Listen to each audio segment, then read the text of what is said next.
How would you feel if you discovered your favorite hairstylist was an headless ghost who had died way before you were even conceived? Or a saloon where mirrors aren't allowed? Weird, right? This story would leave you in thoughts. No mirrors, she always said. Her voice, soft but firm, left no room for argument. Her salon had no reflective surfaces, and customers were warned not to bring their own. "The mirror shows things better left unseen," she would murmur, her eyes distant. Despite the odd rules, people didn't care. Her skill was unmatched, and her clients obeyed without question. But as the saying goes, curiosity is a fire that burns quietly until it roars. Ada had heard the tales of Madame Nkem since she was a child.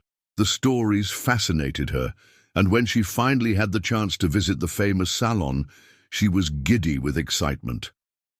She wanted to see for herself if the rumors were true, if Madame Nkem's hands worked magic. That evening, as the sky turned a deep orange, Ada stepped into the Whispering Shears. The salon was alive with chatter and laughter. Women sat on wooden stools, their heads tilted as Madame Nkem's fingers danced through their hair. The air smelled of shea butter and coconut oil, and the soft glow of lanterns gave the room a warm, almost otherworldly feel. Ada greeted the women politely and sat down, clutching her small beaded bag. Madame Nkem, draped in a flowing Ankara robe, approached her with a calm, almost regal grace. "You've come to be transformed," she said, her lips curling into a knowing smile. Ada nodded eagerly. The braiding began, and Madame Nkem's fingers moved with a speed and precision that left Ada in awe. She felt her scalp tingle under the gentle yet firm touch. For a while, Ada let herself relax, but soon her curiosity stirred. Her hand brushed against her bag, where she had tucked a tiny mirror. She wasn't planning to break the rules, not really. She just wanted a quick peek at Madame Nkem's masterpiece. What harm could it do? When Madame Nkem turned to fetch a comb, Ada's fingers moved quickly. She opened her bag and slipped out the mirror, angling it toward her head. What she saw made her blood run cold. The reflection wasn't the lively salon. Instead, it showed a dark, crumbling graveyard, its ground littered with broken tombstones and tangled roots.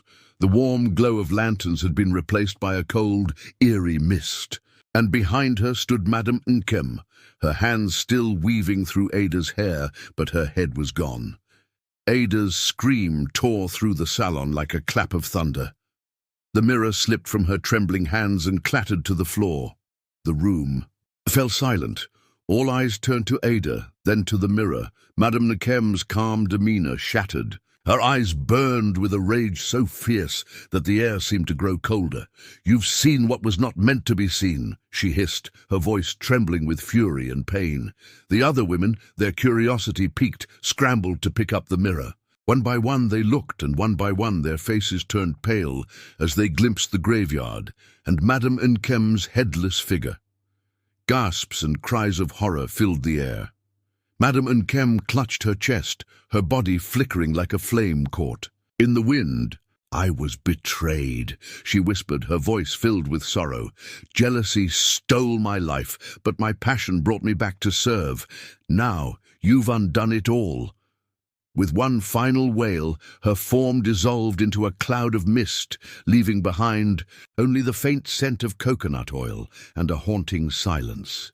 The villagers never spoke of the Whispering Shears again. The salon stood empty, its wooden door swaying in the wind. Some said they could still hear the faint snip of scissors on quiet nights, and those who dared to look into mirrors. They swore they sometimes saw a graveyard instead of their own reflection, with a headless figure braiding hair in the mist.